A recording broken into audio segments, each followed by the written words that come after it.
What I can start with the introductions, and on behalf of the Abingdon, Virginia Town Council, we would like to welcome everyone to the February Abingdon, Virginia Town Council meeting. And I see it is 7:30, and I'll declare us officially in session. And it's good to see the turnout tonight, and we appreciate your interest in the activities of the town. A couple of things that I will point out, one of which is that in preparation for the meetings that we have, everybody who is a member of the council receives a package of background materials to help us understand the issues that we're going to be considering. On the table to my left, there are copies of the documents that we received, again, to prepare for the meeting. Also a copy of the audit that we're going to be considering and reviewing tonight, and we'll have an opportunity to handle that a little bit later. I would also point out that there are several places tonight where those present will have an opportunity to address the council on issues that may be of concern to them. We have two public hearings tonight. One will focus on a proposed pawn brokerage ordinance that we have, and then one dealing with solid waste. And at that time, when we have those hearings, we will ask that those who wish to comment on them can come forward and do so. Also, at the end of the meeting, there will be a section where items that are not on the agenda can be brought to the attention of the council if there are other things that they wish to bring to our attention. That being said, I will ask our clerk, Ms. Rosenbaum, to call the roll, please. Mr. Howard. Here. Mr. Humphreys. Here. Mr. Berry. Here. Mrs. Lowe. Here. And Mayor Morgan. Here. And let the record reflect that all 5 council members are present. Very good. And our next item is the Pledge of Allegiance, and I would ask our Vice Mayor, Ms. Kathy Lowe, if she would lead us in that, please. All rise. I pledge allegiance to the flag of the United States of America and to the republic for which it stands, one nation, under God, indivisible, with liberty and justice for all. Thank you. I would also ask at this time that if you have a cell phone with you, that you please turn it off or put it on silent, please. And I'll start with myself to make sure that my own is off. Okay, thank you. Next item that we have 3 sets of minutes for our review. We have the January 7th, 2013 work session meeting, January 7, 2013 regular meeting minutes, and then the minutes for the January 23rd, 2013 work session meeting. Are there any corrections or additions, council, that need to be noted to any of those minutes? Hearing none, I'll entertain a motion. I'll make a motion that we approve all 3 sets of minutes as presented. Second. We have a motion and second to approve all 3 sets of minutes as presented. Any further discussion? Hearing none, Ms. Rosenbaum, please. Mr. Howard. Aye. Mr. Humphreys. Aye. Mr. Berry. Aye. Mrs. Lowe. Aye. Mayor Morgan. Aye. Okay, our next item is a public hearing on the first reading, and possibly the second as well, an ordinance of the Council of the Town of Abingdon, Virginia, to enact Chapter 18, Businesses, Article 7, Sections 18 through 144 through 18 through 153, pawnbroker ordinance of the Code of Ordinances for the Town of Abingdon, Virginia. And at this time, I would ask our town manager, Mr. Greg Kelly, if he would introduce the matter to us that will be the subject of the hearing. I'll be happy to, Mr. Mayor, members of council, members of the public. What triggered the adoption or the proposal for the adoption of this ordinance was as we were routinely dealing with the precious metals application, we found out that there was a section of state code that required pawnbrokers to be licensed through, or recommended be licensed through, the circuit court in the county in which they were located. I processed an application of K&R Pawn and Thrift for precious metals. They also have a license, which is a federal firearms license, and of course a business license to transact other lawful business at the location where they are within the town limits of the town of Abingdon. In the course of reviewing the state statute, it became apparent that the town of Abingdon had not adopted the ordinance in compliance with the state statute. The state statute is Section 54.1-4000 and all the sequences that follow that particular title and section of the code. So recognizing that we had a dilemma with K&R Pawn and Thrift, we decided to go ahead and fast track the adoption or proposal of adoption of this ordinance to get it on the book so that Mr. Kevin Cantor, the owner of that business, could readily apply for the proper order from the circuit court authorizing me to issue the pawnbroker license. What we have done is mirrored the town ordinance almost verbatim with the Code of Virginia. As you know, Virginia is a deal and rule state, and we're bound to follow what the state authorizes us to do, and that is what we are attempting to do. What I am proposing, and what I have already advised the council of to expedite this matter, I am recommending to the council that we adopt this ordinance, dispense with the second reading of the ordinance, and put it in effect immediately so that the pawnbrokering business that has been in existence for quite some time can remain in the pawnbrokering business. I would also point out to the council that I did receive a letter from the Commonwealth Attorney's Office to me advising that this business was in violation of state code. I discussed with the town officers that we did not want to do anything that hindered the legal business that was going on at that location. Mr. Cantor has a federal firearms license. He also has a regular business license and a precious metal license that I actually executed in his presence during a meeting with Mr. Jackson a week or so ago. So it is my recommendation tonight, subject to the public hearing, that the council would go ahead and approve this so that Mr. Cantor can expeditiously obtain his pawnbrokering license. Okay. Let me ask a couple of questions, Mr. Kelly, just to make sure that we're all on the right track. Now, as I understand it, we have a situation where basically to operate a pawnbrokering operation in the state of Virginia, or in a town in the state of Virginia, the town has to have an enabling ordinance that would permit you to operate that kind of business. And that is correct, Mr. Mayor. We have the proper zoning in place for this particular business. We just lack that particular ordinance. Okay, we lack that ordinance. So what you're recommending tonight is that we enact the ordinance that would permit that. And as I understand it, what we're talking about tonight has nothing to do with the sale of firearms whatsoever. Has nothing to do with the sale of precious metals that the gentleman is currently in business to for that specific purpose. And if we were to enact the ordinance tonight, it would permit him to move forward legally and exercise the other processes that are required. Now, does anybody have any questions of Mr. Kelly at this point regarding the nature of what the public hearing will cover? Okay, that being the case, I think we've outlined what it is tonight. I will declare the public hearing to be open, and if there is anyone who wishes, we have heard a recommendation from our town manager that we enact this ordinance. He's encouraging us to enact the ordinance. Now, if there is anyone here tonight who wishes to come forward and comment about the proposed ordinance, they may approach the council this time regarding that matter, and I do declare the hearing to be open. Is there anybody who wishes to come forward at the present time? There's a lot of you here, and don't say that we didn't ask. And I presume you're here for this purpose.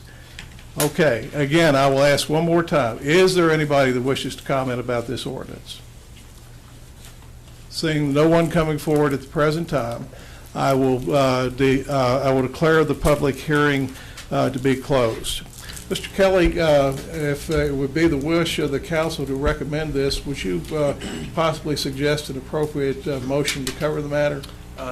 Yes, Mr. Mayor, in light of the urgency of adopting the ordinance, there is provision within the Town Code, Section 2-96, wherein by 2/3 majority of the vote of the council can dispense with the second reading of the ordinance and put a specific date for the ordinance to go into effect. My recommendation would be that the ordinance go into effect immediately upon approval of the council. So the motion should read, a motion to approve the ordinance as presented, suspense with the second reading, and the ordinance to take effect immediately.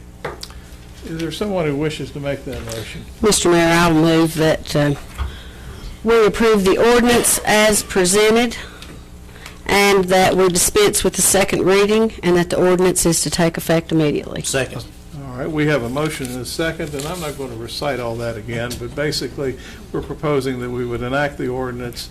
We'll let this one vote, if it's essentially at least 2/3, suffice to approve the matter, and that the ordinance would go in effect immediately. Is there any further discussion about this matter? Only one, Mr. Mayor. Yes, sir. No discussion. I just wanted to, for the other council members, information that Mayor Morgan and I traveled down to the Cantor shop on Saturday, met with Kevin, and explained the situation, and he was very agreeable with what was going on, understood it, and had suspended his pawn shop part of it and needed to get back with it as soon as he could. It was a busy place. Busy place. So he should be, and his son had plenty of pockets full of money. So, I was trying to hang around with him tonight.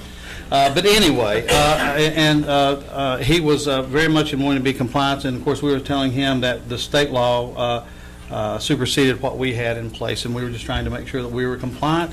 And I would hope that the rest of the council would want to vote with this for positive, in an affirmative way with this also. Okay. Any other comments? Question, Mr. Barry? Mr. Kelly. How long would the court process take? Do we have an idea after this?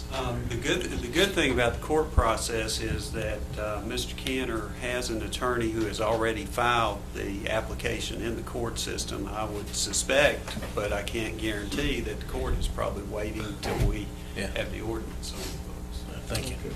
Any further comments? Hearing none, I'll ask our clerk to call the roll, please. Mr. Howard? Aye. Mr. Humphries? Aye. Mr. Barry? Aye. Mrs. Lowe? Aye. Mayor Morgan? Aye. Okay, very good. Thank you. You're welcome to stay, but I have a feeling this is something that has been the primary point of interest for several here with us tonight.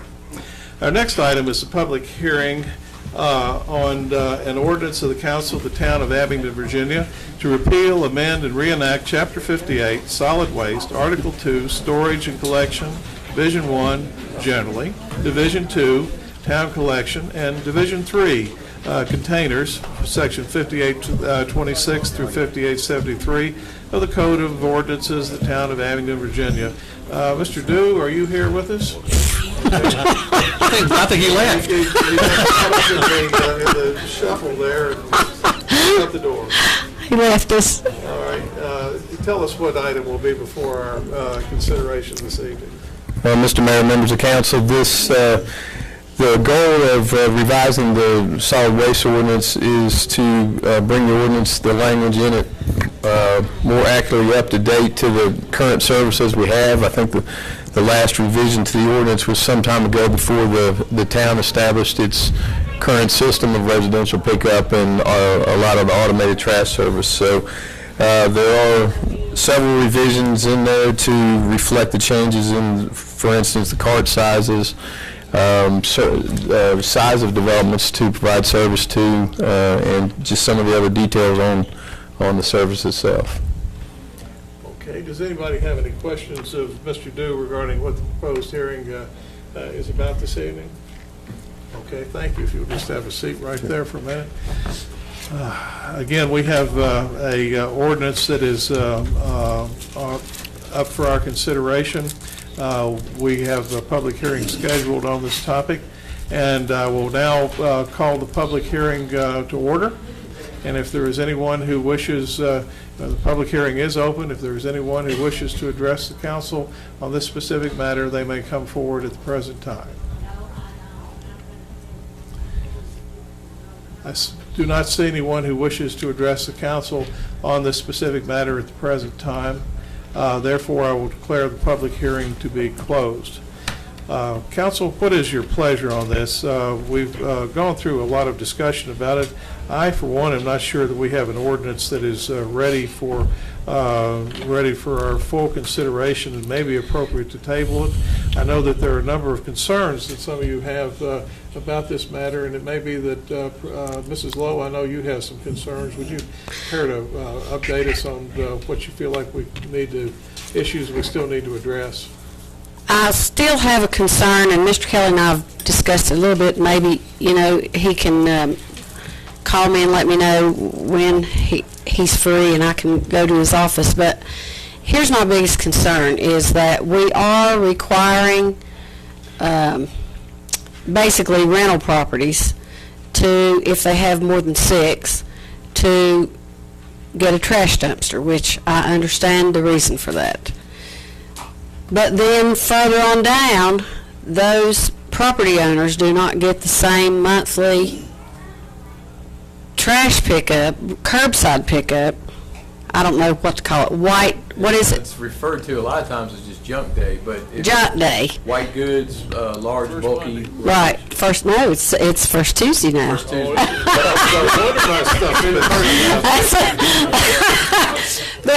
But I still have a concern that the wording in this needs to be such that that group of property owners get that monthly service. So, Mr. Kelly and I don't know, we might not even have to meet. Maybe we'll just send this ordinance back and forth through email, and I'll read the revisions, and when we both feel comfortable with it, we'll bring it back. If it's okay with the council that we put this off. Mr. Mayor, I'll make a motion if it's all right to move this item to the March agenda. I'll second that. All right, we have a motion and second to move this item to the March agenda for consideration, and I know that Mrs. Lowe has raised some concerns that we feel like we need to work through, and there other council members may have some concerns as well. I would encourage everybody on council to read this over. If you got any concerns, let's try to address it this go round, and try and have this something that we can all get behind on our March meeting. And Mr. Dew? I was just going to ask, this question just came to mind, is it just residential properties you're talking about, or all properties throughout the town to be provided this bulky rubbish? I just actually have I have a problem with properties that are paying real estate tax not getting that monthly white rubbish service. I don't feel like that is a part of a weekly service that does cost, and I understand that there might be some landfill fees or whatever, that's what Mr. Kelly and your department are worried about. I think where he may be going with, though, is, are we talking about residential properties or businesses? I think I answered that when I said real estate. In my opinion, it's all real estate in town. I mean, I had the male ego, and if I had let's just say when I had a barber chair that I was getting rid of, I set it out at the road, and I mean, they picked it up, whether it was in the ordinance or not. Somebody picked it up. I say somebody stole that thing. But you're talking about, I mean, people pay a pretty good lick on their Well, okay. So that taxes. means that, I don't understand. That means everybody? Well, how about you guys talk? talk about it? Okay, All right. that's fine. And, Call the question, Mr. Mayor. All right, we have a motion and a second to table this action or to put it on the March agenda. And any further comment about that? Hearing none, Ms. Rosenbaum, please. Mr. Howard?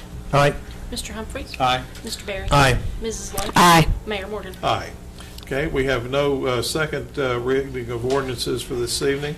That brings us to reports under item G, reports from the town manager. And we have for our consideration an audit, excuse me, what did I miss? Bid consideration. We had no bids for consideration this evening. And that brings us to item G, again, consideration of the audit report for the town of Abingdon as of June 30th, 2012. And we have Mr. Greg Tucker from the firm of Bostic & Tucker that handles our audits, who's with us tonight, and perhaps could comment about the audit that would that we have been looking at and reviewing here over the last several weeks. Good evening, Mr. Tucker. Good evening. I want to thank y'all for letting us do the audit again, and I'm happy to report you got a good, clean opinion. We didn't find anything that needed to be adjusted, so to speak, for the financial statements to present fairly the balances and things of the town. We did a lot of test work, checked a lot of balances, that type of thing. Didn't have any findings or questions, costs. We submitted the reports to the state. As far as we know, everything went good. We've never heard anything back. You had a pretty good year this year. You had a little bit of a surplus, which was due to some insurance proceeds you got from the Creeper Trail. On the sewer fund, you had basically a break-even proposition. In the audit report on page 10, which is sort of like a P&L for the sewer department, you ended up making about $17,000, which, for practical purposes, with about $3 million of collections, is about as close to breaking even as you can do, which is generally most towns want to break even on their utility. You don't want to make a lot of money, you just want to pay your expenses and, cover your overhead and have a little bit left over for contingencies and things. As far as your budgeting process goes, in the back of the report, if you look on page 35, you have a kind of a detail of your budget projections and what you actually ended up with. And I can tell you, I'll spend a lot of time doing your budget work because, to be honest, you budgeted just for property taxes, you were within $15,000 in grand total of everything you collected. And some other things that you did, another good comparison on your sales tax and those kind of things, you were only off about $200,000, which is not a lot out of several million dollars of budgeting. So I mean, that's a pretty good job. As a whole, you budgeted about $13 million in collections. You collected about 12, and the reason that you were short $1 million is due to some VDOT projects that didn't happen. So I mean, you kind of throw that out, you're pretty close to what you anticipated. On the revenue side, it was basically the same type of thing. You had budgeted to spend just about $14 million. You were short about $1 million or thereabouts, and that was due to, again, with the VDOT things that didn't happen. There were a couple other things, but in general, that one item more or less tells the tape as to, why you didn't spend what you planned on doing. We didn't have any problems at all with the audit. The town had a little bit of a surplus for the year, and I have a feeling this year kind of balanced it out. You collected some money last year for some insurance stuff, and we're probably going to spend it this year. So we had didn't have any findings. Everything went real well. Okay. Council, do we have any questions of Mr. Tucker or Mr. Kelly, for that matter? Okay. I would note that we have in the back of this audit, and let's see, Mr. Kelly, this audit, if it's adopted by or accepted, I guess would be the appropriate term, by the council, it would be on the town website? Yes. Okay, so, We can get it on there. all right, it would be available for the public to review and to see the findings and so forth. One of the things that I've noted is the ratio of debt, general obligation debt to assessed value, which is on page 48. And it appears to me, if I recall correctly, the state of Virginia permits a town or municipality to borrow up to 10% of its assessed real estate value. And, we have the amount of debt that we incur as a municipality, I'd just like to note, is very, very low. It's less than 1%. Yeah, less than Less than 0.5%, really. Of what we could potentially borrow. Yeah. And it's worked out that we have a net bonded debt per capita of $201. That amount has steadily gone down. So I'm very pleased to see that we are fiscally, sound, that our debt level is quite low. And, I will offer a lot of compliments to particularly staff and the council as well for managing the public's finances in a very good very good fashion. And I think we should also note that the assessed value of taxable property has increased steadily over the years, not because we have raised taxes, but because the town is growing and there is steadily an increase in construction and so forth that's underway here. That's correct. We do a lot of town audits, throughout Southwest Virginia, and I have to say, as far as your indebtedness goes, you're on the good end of it. You have very little indebtedness compared to a lot of other municipalities. Not that they're doing anything bad, but right.